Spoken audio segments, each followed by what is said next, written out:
Urza, the greatest artificer the plane of Dominaria has ever known. The greatest planeswalker the multiverse has ever known. His creations held the power to destroy entire worlds. His artifice contained the key to saving all of existence. The Urza lands, tower, power plant, mine. When brought together, they too unleash the mana that can save or destroy as you fight in your own planeswalker battles. Urza casts spells of blue for his intelligence, red for his fiery emotions, and white for his sense of truth and justice.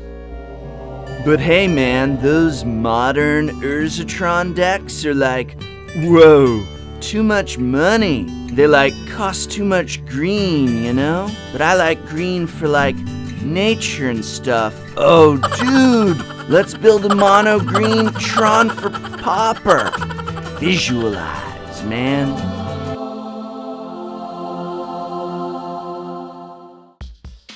Mono green Pauper Tron is a Pauper deck that uses more than half the same cards as its modern red-green Tron counterpart. But unlike modern red-green Tron, which will cost you upwards of $650 in paper or even $300 online, mono green Pauper Tron is less than $10 online, or about 8 tickets from bots. While the paper version of this deck is significantly higher at $60, which is due to so many of these cards being shared with the deck's modern counterpart, mono green Pauper Tron is an amazing deck that combines ramp, synergy, and aggro for a fun, interactive Magic experience. Obviously, the deck uses playsets of Urza's Mine, Urza's Power Plant, and Urza's Tower to generate enormous amounts of mana.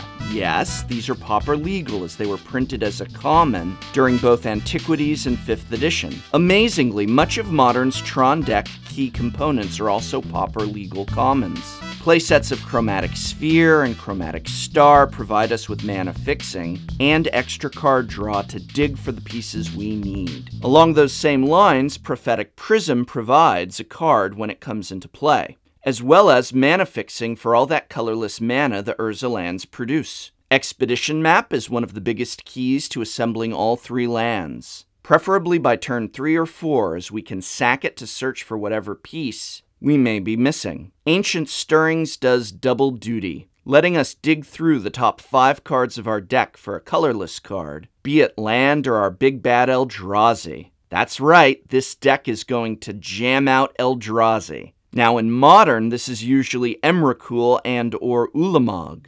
But this is Pauper, commons only. So we are looking to jam out Ulamog's Crusher. Crusher is actually a great card. It's a major threat in board presence, but it isn't a flat-out I win card. Your opponent still has the ability to interact with you and it, regardless of the deck they are playing. What other threats do we summon with our bounty of mana? This is mono green, remember, so Fangren Marauder and Aurochs Herd are the top choices in green. Marauder is amazing. You gain 5 life whenever an artifact hits the graveyard. That means when you crack open your spheres or map to dig, you'll gain this life, but you also gain life when your opponent's artifacts hit the graveyard. This is incredibly effective in general, but really a headache for any affinity players you are up against. If they have Atog eat an artifact to give it +2, you'll outrace them by gaining 5 each time that they do. Aurochs has a kind of Squadron Hawk vibe going, because when you cast one, you can search your deck for another. They also boost each other when attacking together, another great threat to begin dropping. The deck also runs 3 Fierce Empaths, a tutor that can grab Crusher, or Marauder, or Aurochs when it comes into play. This is great for getting the answer you need when you need it, or just increasing the reliability of having something to cast with all that Urza mana. But this deck isn't just dig and aggro. One of the most fascinating and effective cards it runs is a playset of Crop Rotation. Crop Rotation lets you sacrifice a land to go digging through your library for any replacement land,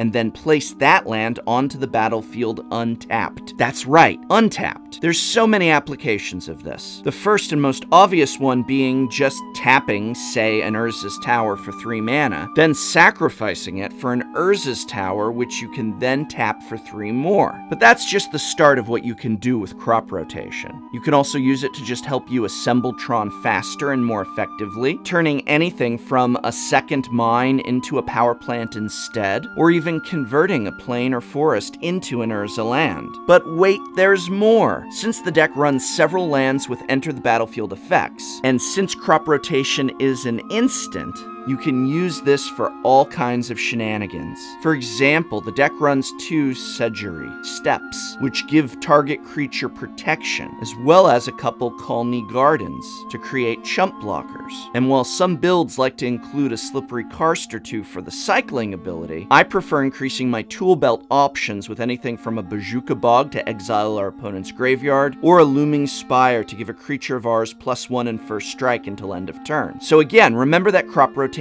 can be cast as an instant, effectively responding to someone targeting your creature for removal by giving it protection using the Sedgery, or surprising them with a combat cantrip using Looming Spire. And you can customize these lands for better enter the battlefield effects as you see fit. Finally, 1 Haunted Fengraf to help bring back any creatures that happen to get destroyed, or possibly discarded. What about the sideboard? As always, a sideboard is highly customizable to your meta, but 3 Apostles' Blessings is something I feel is more or less a must. And your sideboard should absolutely run 3 Reap and Sow, a delicious card that lets us either destroy one of our opponent's lands or search our library for a land of our choice. And we can entwine those 2 options, letting us do both. There's nothing more satisfying than destroying a land of our opponents and then going to get a land of our own. This is a card I love so much I almost want to mainboard the thing. 3 Tangle is a super fog for when you're up against fast aggro. Not only do we prevent combat damage, but those creatures don't untap next turn. And yes, we're riding a thick fog train here with 3 Moments Peace, a fog with flashback, again an answer for that fast aggro. The prices of standard decks are an average of $650 each right now. These decks rotate out quickly, and most of their cards plummet in value as a result. In Modern, most staples have hit $30 and $40 ranges each. But in Pauper, a top tier deck costs only $10 to $20 online, and depending on the deck, not that much more in paper if you are lucky to have Pauper events at a game store near you. Mono Green Tron is only about 8 tickets online. 8 tickets for this deck,